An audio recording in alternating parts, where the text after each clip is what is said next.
Hello दोस्तों। उन लड़कों ने मुझे बहुत ज्यादा पैसे दिए और एक रात के लिए ले गए। जब पांचों लड़कों ने मेरे जिस्म से अपने हवस पूरी कर ली, तो अचानक उनका छठा दोस्त भी आ गया। मगर वह जैसे ही कमरे के अंदर आया, तो उसकी चीखें निकल गईं। क्योंकि हालात इंसान को वह सब करने पर मजबूर कर देते हैं, जिसके बारे में उसने कभी सोचा भी नहीं होता। या यूं कहिए कि कभी कभी जरूरत से ज्यादा ख्वाहिश इंसान को खत्म कर देती है। और मैं भी एक न पूरी होने वाली ख्वाहिश के सफर पर निकल पड़ी थी। मैं रात 12 बजे से उस छोटे से कमरे में बिस्तर पर पड़ी हुई थी, और एक के बाद एक लड़कों ने मुझे निचोड़ डाला था। दर्द अपनी इंतहा पर था, लेकिन ये सब कुछ मैंने अपनी मर्जी से अपनाया था। ना ही मुझे अपने कपड़ों का होश था और ना ही जिस्म में उठने वाली दर्द भारी लहरों का। दो ही लड़कों ने मेरा हाल ऐसा कर दिया था कि मेरा जिस्म जख्मी हो गया। अब मेरे साथ अपने हवस पूरी करने वाले और भी आने वाले थे, और मुझे पूरी खुशी से उन्हें वक्त देना था। मैंने कभी सोचा भी नहीं था कि मेरी जिंदगी में कोई ऐसी रात भी होगी। ये सब मैं एक भारी कीमत के एवज में कर रही थी, इसलिए पीछे हटने का तो कोई सवाल ही नहीं था। मेरी जिम्मेदारियां और मेरे घर वालों की ख्वाहिशें मुझे उस रास्ते पर ले आई थी, जहां मैंने एक होटल में 5 लड़कों के साथ रात बिताने की हामी भर ली थी। आम हालात में तो किसी लड़की के लिए ऐसा सोचना भी मुमकिन नहीं, लेकिन मैं जिस जगह खड़ी थी, वहां मुझे यह फैसला करने में ज्यादा वक्त नहीं लगा था। वे सभी सेहतमंद और तंदुरुस्त नौजवान थे, जिनकी ताकत के आगे मैं कुछ भी नहीं थी। बिस्तर तक आने वाले दोनों नौजवानों ने लम्हों में मुझ पर काबू पा लिया था। उन्होंने मुझे पूरी तरह अपने हवस का निशाना बना लिया था। ये पहली दफा था जब किसी मर्द ने मुझे छुआ था। दूसरे लड़के के निकलते ही तीसरा लड़का भी कमरे के अंदर चला आया। मैंने एक गहरी सांस भारी निकाली। मैं थोड़ा वक्त चाहती थी, लेकिन वह कहने लगा कि इतना वक्त नहीं है, उसके बाहर और भी दोस्त इंतजार में बैठे हैं। उसकी बात सुनकर मेरी आंखों से आंसू बहने लगे। बिना मेरी परवाह किए वह मेरे पास चला आया, और मेरे आंसुओं को नजरअंदाज करता हुआ अपनी शिद्दत से मुझ पर बिखरने लगा। मेरे तन में बर्दाश्त की शक्ति खत्म हो रही थी। मैं बार बार उसे खुद से दूर करने की कोशिश करती, लेकिन वह उतना ही मुझ पर भारी होता चला गया। ऐसा लग रहा था जैसे उसे इस खेल में मजा आ रहा हो। मुझे झटका देने पर वह पहले से भी ज्यादा जोश में मेरे करीब आता। इसलिए अब मैं उसे रोकने की गलती नहीं कर रही थी, और खामोशी से खुद पर गुजरती इस कयामत को बर्दाश्त कर रही थी। 1 घंटे तक वह अपनी प्यास बुझाता रहा। जाते जाते उसने अपने दांतों के निशान मेरी गर्दन पर छोड़ दिए, और कहने लगा कि अगर उसे दोबारा मौका मिला, तो वह मेरे साथ फिर वक्त गुजारना चाहेगा। उसके जाने के बाद मैंने एक निगाह अपने तन पर डाली तो मैं कांप गई। जिस्म का कोई हिस्सा ऐसा नहीं था जहां जख्म मौजूद न हो। तीसरे नौजवान ने तो हद ही कर दी थी। उसके दांत के गहरे निशान मेरे जिस्म पर पड़ चुके थे। और फिर बचे हुए 2 लड़कों ने भी 1-1 घंटे तक मुझे इस तरह अपने हवस का शिकार बनाए रखा। उन लोगों को मुझ पर जरा भी रहम नहीं आया था, और आता भी क्यों। उन्होंने एक लड़की को एक बड़ी रकम के बदले एक रात के लिए खरीदा था।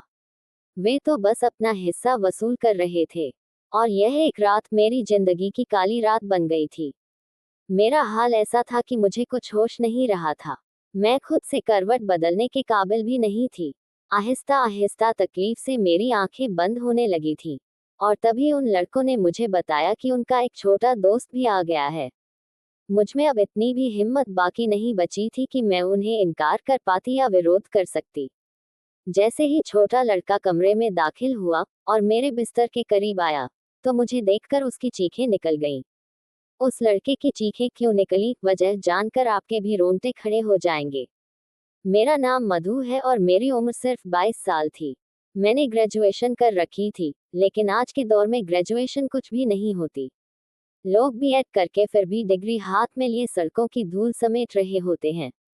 इस बात का सही अंदाजा मुझे उस वक्त हुआ, जब मैं नौकरी की तलाश में निकली। हर कंपनी के आगे नौजवानों की एक लंबी लाइन लगी होती थी, जो अपने नंबर के इंतजार में खड़े रहते। मुझे जैसी लड़की को नौकरी कहाँ मिल सकती थी। ना तजुर्बा था, ना कोई बड़ी डिग्री, मगर नौकरी ढूंढना मेरी सबसे बड़ी जरूरत बन चुकी थी, क्योंकि बाबा के स्वर्गवास ने हमारी कमर तोड़ दी थी।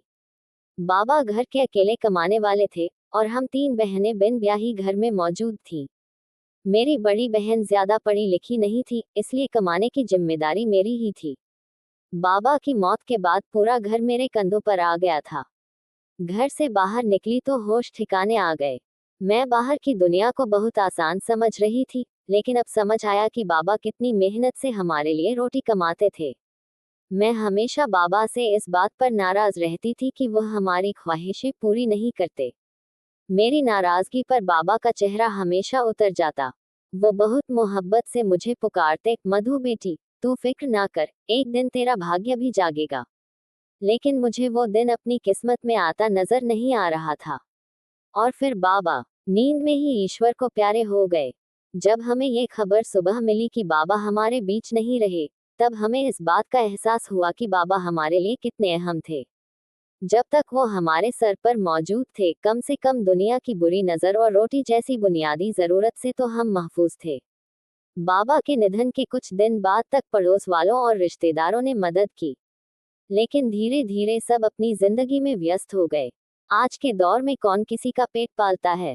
मजबूरी में मुझे नौकरी की तलाश में घर से निकलना पड़ा, और मुझे समझ आ गया कि औरतों के लिए बाहर की दुनिया कितनी मुश्किल है। किसी भी कंपनी में मुझे नौकरी नहीं मिली। हर जगह हजारों लड़के लड़कियां पहले से खड़े होते। मैंने स्कूल का रुख किया तो देखा कि आधे दिन से भी ज्यादा काम के बदले सिर्फ 6,000 रुपये मिलते हैं, जिससे तो घर के बिल भी नहीं चुकते। यहाँ भी हर स्कूल वाला मुझसे तजुर्बा पूछता और मेरा मुंह खाली रह जाता। बहुत तलाश करने के बावजूद जब कहीं नौकरी नहीं मिली, तो मेरी एक दोस्त के भाई के जरिए मुझे एक पिज्जा हाउस में वेटर की नौकरी मिल गई। ये शहर के भीड़ भाड़ वाले इलाके में बना हुआ था, जहाँ हर वक्त मर्दों की बहुत भीड़ रहती थी। काले रंग की टाइट ड्रेस पहनाकर मुझे वेटर बना दिया गया। टी शर्ट पर पिज्जा हाउस का नाम लिखा था। मुझे अगले दिन से ही नौकरी पर बुला लिया गया। उस नौकरी के बहुत अजीब अजीब से नियम थे, जो मुझ पर लागू किए गए थे। उन्हें एक मॉडल जैसी लड़की चाहिए थी, जो छोटे छोटे बालों वाली हो, कंधों तक फैले बाल हों और वह सर पर मेकअप करके डाइनिंग हॉल में खड़ी हो। मैंने यूनिफॉर्म अपने बैग में डालकर घर वापस लौट आई। मैं अभी तक यह फैसला नहीं कर पा रही थी कि मुझे ये नौकरी करनी है या नहीं, क्योंकि यह मेरे लिए बहुत ही मुश्किल काम था। बाबा की मौजूदगी में तो कभी बिना जरूरत घर से निकलने की नौबत नहीं आई थी। और पिज्जा हाउस में इतने सारे मर्दों के बीच इतने टाइट कपड़े पहनकर खड़े होना मेरे लिए बहुत ही घुटन भरा काम था। मगर भूख इंसान से सब कुछ करवा लेती है। मैं वापस घर आई तो माँ दरवाजे पर परेशान सी खड़ी थी। मुझे देखकर उनकी आंखों में आंसू आ गए। मैंने माँ से पूछा कि दरवाजे तक क्यों चली आई। माँ रोते हुए बोली, बेटा, बिजली वाले आए थे और उन्होंने हमारी बिजली काट दी है। माँ की बात सुनकर मेरा दिल धक से रह गया।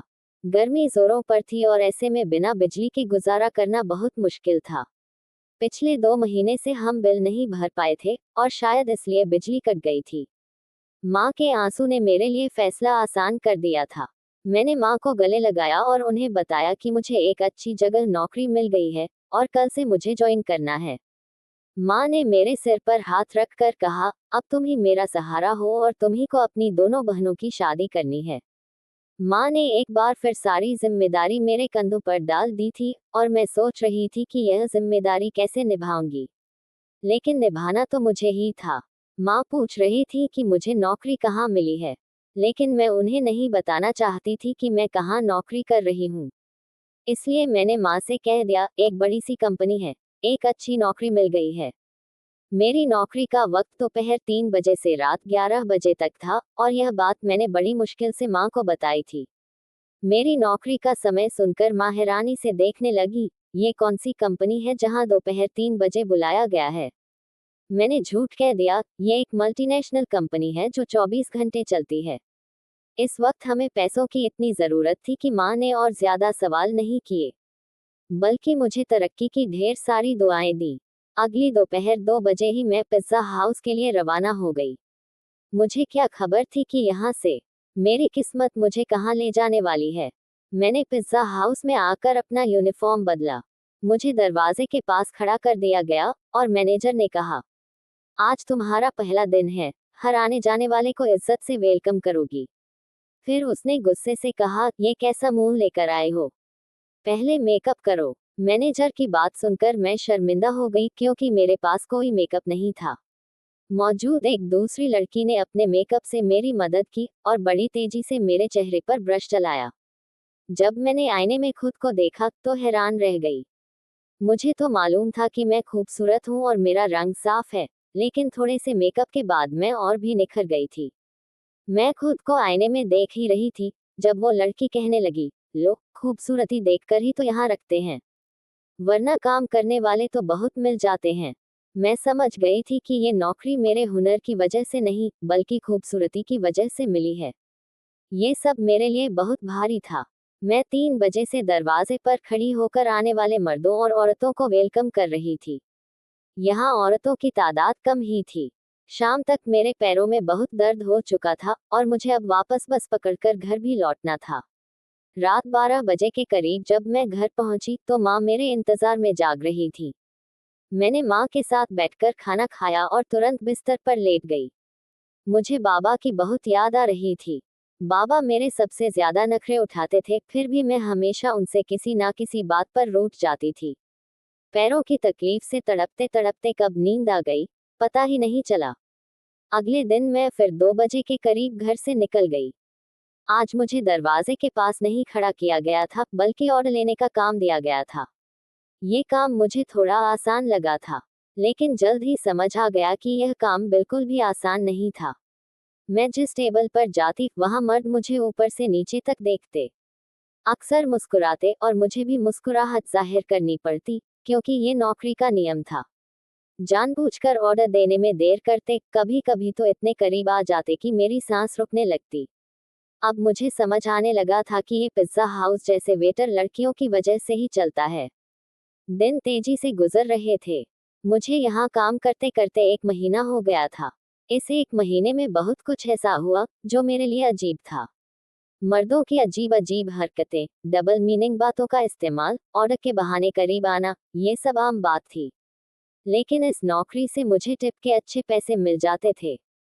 मैंने उन पैसों से बिजली का बिल भर दिया था। धीरे धीरे मैं पिज्जा हाउस के माहौल की आदी होती जा रही थी। हर शाम 5 लड़के पिज्जा हाउस आते और हमेशा वही टेबल चुनते जो मेरे सेक्शन में थी। रोजाना मैं ही उनके पास ऑर्डर लेने जाती थी। वे सभी 24-25 साल के नौजवान थे जो मुझे बहुत गहराई से देखा करते थे। एक दिन उनमें से एक ने मुझसे पूछा, तुम यहाँ बहुत मजबूरी में नौकरी करती हो ना? मैंने सिर झुकाकर हाँ में जवाब दिया। वह बोला, तुम बहुत शरीफ लड़की लगती हो। अगर कभी किसी मदद की जरूरत हो तो याद कर लेना। बिना सोचे समझे मैंने उसका विजिटिंग कार्ड उठा लिया और अपने कोट की जेब में रख लिया। वह मुस्कुराकर चला गया। उस दिन के बाद ये सिलसिला चलता रहा। रोज ही मैं उनका ऑर्डर लेने जाती और उनमें से कोई न कोई मुझसे कोई सवाल पूछ लेता। हर रोज होने वाली इन मुलाकातों की वजह से हम थोड़े फ्रेंडली हो गए थे। दूसरा महीना भी पलक झपकते गुजर गया और फिर एक दिन माँ ने मुझे बताया, तुम्हारी बड़ी बहन के लिए बहुत अच्छा रिश्ता आया है। वो लोग जल्दी शादी करना चाहते हैं। माँ की बात सुनकर मैं परेशान हो गई, क्योंकि अभी तो मैंने घर का खर्चा ही किसी तरह संभाला था, शादी की जिम्मेदारी का तो मैं सोच भी नहीं सकती थी। मैंने माँ से कहा, इतनी जल्दी खर्चा कहाँ से आएगा? माँ बोली, तू अपनी कंपनी से लोन ले ले, बड़ी कंपनी है ना, लाख रुपए का लोन मिल गया तो तेरी बहन की अच्छे से शादी हो जाएगी। मेरी बड़ी बहन अब 26 साल की हो रही थी और माँ उसकी शादी को लेकर बेहद परेशान थी। अब मैं माँ को क्या बताती कि मैं तो बस एक मामूली वेटर हूँ पिज्जा हाउस में, लाख रुपए मुझे कहाँ से मिलेंगे? मैंने माँ को कोई जवाब नहीं दिया, लेकिन उनकी आंखों में जो उम्मीद थी वह मेरे दिल में उतर गई थी। उन्हें यकीन था कि मैं लोन ले आऊंगी, और मैं सोच रही थी, मेरे झूठ ने मुझे कहाँ फंसा दिया। अगले दिन मैं नौकरी पर भी परेशान रही। मेरे साथ काम करने वाली लड़की ने मुझसे पूछ ही लिया, क्या बात है मधु, आज बहुत परेशान लग रही हो? मैंने उसे सब कुछ बता दिया, बड़ी बहन की शादी, लोन की जरूरत, मेरी मजबूरी। वह बोली, तो इतना क्यों सोच रही हो? सादगी से शादी कर लो, दहेज वहेज छोड़ो। मैं सोच में पड़ गई। वह ठीक कह रही थी, इतना तामझाम करने की जरूरत ही क्या है? घर जाकर मैंने माँ को यही बात कही, सादगी से दीदी की विदा कर देते हैं, क्या जरूरत है दहेज की? माँ मेरी बात सुनकर नाराज हो गई, सबको हमारे हालात नहीं मालूम। लड़के वालों ने पहले ही दहेज की लंबी लिस्ट भेज दी है। अगर मैंने खाली हाथ विदा कर दिया तो मेरी बेटी सारी जिंदगी ताने सुनती रहेगी। माँ की बात सुनकर मुझे गुस्सा आ गया, तो फिर ऐसे लोगों में दीदी की शादी क्यों करनी है। माँ नाराज होकर बोली, न जाने कैसे कैसे करके तेरी बहन का रिश्ता आया है और तू उसमें भी नुक्स निकाल रही है। अगर तेरे बाबा जिंदा होते तो मुझे तुझसे मिन्नत ना करनी पड़ती। वो खुद किसी भी तरह पैसे का इंतजाम कर लेते। माँ की आंखों में आंसू आ गए थे और उनकी बातों ने मेरा दिल दुखा दिया था। वो बिल्कुल सही कह रही थी। अगर बाबा होते तो कुछ भी करके पैसे जुटा लेते। मैंने माँ को गले लगा लिया और वादा किया, मैं जल्द ही पैसों का इंतजाम कर लूंगी। पर मुझे खुद नहीं पता था कि इतने सारे पैसे मुझे कहाँ से मिलेंगे। बाप का साया औलाद के लिए बहुत बड़ा आशीर्वाद होता है। वो अपनी जान पर खेलकर भी बच्चों को जिंदगी के सारे सुख देने की कोशिश करते हैं, और उनके जाने के बाद वो साया मैं बन नहीं पा रही थी। दिन यूं ही परेशानियों में गुजरते रहे। मैंने पिज्जा हाउस के मैनेजर से पैसों की बात की, लेकिन उसने मुझे जिस नजर से देखा, मैं खुद शर्म से जमीन में गड़ गई। वे पांचों लड़के अब भी रोजाना पिज्जा हाउस में आते थे। मैं उनका ऑर्डर लेने गई तो उनमें से एक ने पूछा, क्या बात है, आज चेहरा बहुत उतरा हुआ लग रहा है। उसकी बात सुनकर न जाने क्यों मेरी आंखों में आंसू आ गए। वो बार बार मुझसे पूछने लगा, कृपया बताओ, परेशानी क्या है। शायद मुझे भी किसी ऐसे इंसान की तलाश थी जिससे मैं खुलकर अपना दर्द कह सकूं। मैंने उसे सब कुछ बता दिया। मेरी बात सुनकर वो मुस्कुरा उठा और बोला, इतनी छोटी सी बात के लिए इतना परेशान हो। हमने तुम्हें कार्ड इसलिए ही दिया था, कोई भी परेशानी हो हमें याद करना। मैं हैरत से उसे देखने लगी। सोच नहीं सकती थी कि 5 अजनबी लड़के मेरी मदद कर सकते हैं। लेकिन उन्होंने फौरन ही मुझे 1 लाख रुपए की पेशकश कर दी। मैं उनकी ओर देखती रह गई। वो बोले, 1 लाख रुपए हमारे लिए कोई बड़ी बात नहीं है, लेकिन तुम्हें भी हमारे लिए कुछ करना होगा। उनकी बात सुनकर मैं सन्न रह गई। मुझे समझते देर नहीं लगी कि वो मुझसे क्या चाहते थे। मैंने घबरा कर कहा, मैं एक शरीफ घराने से हूँ, ऐसा कुछ नहीं कर सकती। वो हंसते हुए बोले, हमने तो सिर्फ ऑफर दिया है, हाँ या ना तुम्हारी मर्जी है। लेकिन आज के दौर में कोई मुफ्त में मदद नहीं करता, चाहे वो तुम्हारा अपना ही क्यों ना हो। बात तो उनकी बिल्कुल सही थी, लेकिन मैं अपनी इज्जत गिरवी रखकर रुपए नहीं लेना चाहती थी। इसलिए मैंने उन्हें साफ मना कर दिया। मैं पूरी तरह थक चुकी थी। घर आई तो माँ और बहनें इंतजार में बैठी थीं। माँ ने बताया, लड़के वाले शादी 1 महीने में करना चाहते हैं, और वो छोटी को भी अपने छोटे बेटे के लिए देखना चाहते हैं, यानी एक ही खर्च में दोनों बहनों की शादी। छोटी के रिश्ते का सुनकर मैं खुश हुई, लेकिन 1 महीने की डेडलाइन सुनकर मेरी जान निकल गई। अब तक कोई पैसों का इंतजाम नहीं हुआ था। माँ को मुझसे बहुत उम्मीद थी। मैंने एक नज़र दीदी के चेहरे पर डाली, बहुत वक्त बाद उसमें खुशी की रौनक दिख रही थी। मैंने माँ से कहा, आप शादी की तारीख पक्की कर दीजिए, पैसों का इंतजाम हो जाएगा। घर में खुशी की लहर दौड़ गई, पर किसी को नहीं पता था कि ये खुशी मेरी आत्मा की बर्बादी के बदले आ रही थी। अगले दिन मैंने उन पांचों लड़कों से हाँ कह दी थी। वे मुस्कुराकर कहने लगे, हमें पता था कि आप जरूर मान जाएंगी। उन्होंने मुझे एक रात के लिए अपने साथ चलने को कहा था। मैंने माँ को बता दिया था, साल के आखिरी में कंपनी में काम बहुत ज्यादा है, इसलिए मुझे एक रात ऑफिस में ही रुकना होगा। कंपनी ने मेरा लोन पास कर लिया है और इसी वजह से रुकना जरूरी है। लोन पास होने की बात सुनकर माँ इतनी खुश हो गई कि उन्होंने मुझे रात रुकने की इजाजत भी दे दी। पिज्जा हाउस की ड्यूटी के बाद मैं उन पांचों लड़कों के साथ चली गई। उन्होंने मुझे अपनी दरिंदगी का निशाना बना डाला। जब उनका छठा दोस्त कमरे में दाखिल हुआ तो मुझे देखकर उसकी चीख निकल गई। क्यों? क्योंकि पूरा बिस्तर खून में भीगा पड़ा था और मैं अपनी जिंदगी की शायद आखिरी सांसें ले रही थी। उसने तुरंत मुझे बाहों में उठाया, अपनी गाड़ी में डाला और एक छोटे से अस्पताल ले गया। शायद वहां उसका कोई जानने वाला डॉक्टर था। कई घंटे आईसीयू में रहने के बाद मेरी हालत थोड़ी बेहतर हुई, लेकिन मेरा जख्मी तन मेरी बर्बादी की गवाही दे रहा था। वह लड़का उन पांचों का ही दोस्त था, लेकिन उसके अंदर इंसानियत अब भी बची हुई थी। उसे मुझ पर रहम आ गया था, वरना शायद मैं उसी बिस्तर पर दम तोड़ देती। मैंने माँ को फोन करके बता दिया था, कंपनी से छुट्टी नहीं मिल सकी है, इसलिए आज भी रुकना पड़ेगा। उस लड़के ने अस्पताल का सारा खर्चा खुद उठाया। उसके दोस्तों ने, यानी जिनके साथ मैंने रात बिताई थी, मुझे 1 लाख रुपए दे दिए थे। वे पांचों बहुत ही अमीर कारोबारी लोग थे, जो चाहते तो बिना मेरी इज्जत के साथ खेले भी मदद कर सकते थे। मेरे ठीक होने पर मुझे अस्पताल से छुट्टी मिल गई। रकम भी मुझे मिल गई थी, लेकिन अब कुछ भी पहले जैसा नहीं रहा। उस लड़के ने मुझे अपनी फैक्ट्री में नौकरी की पेशकश दी और यकीन दिलाया कि वहां मैं इज्जत से काम कर सकूंगी। आज मेरी दोनों बहनों की शादी हो चुकी है।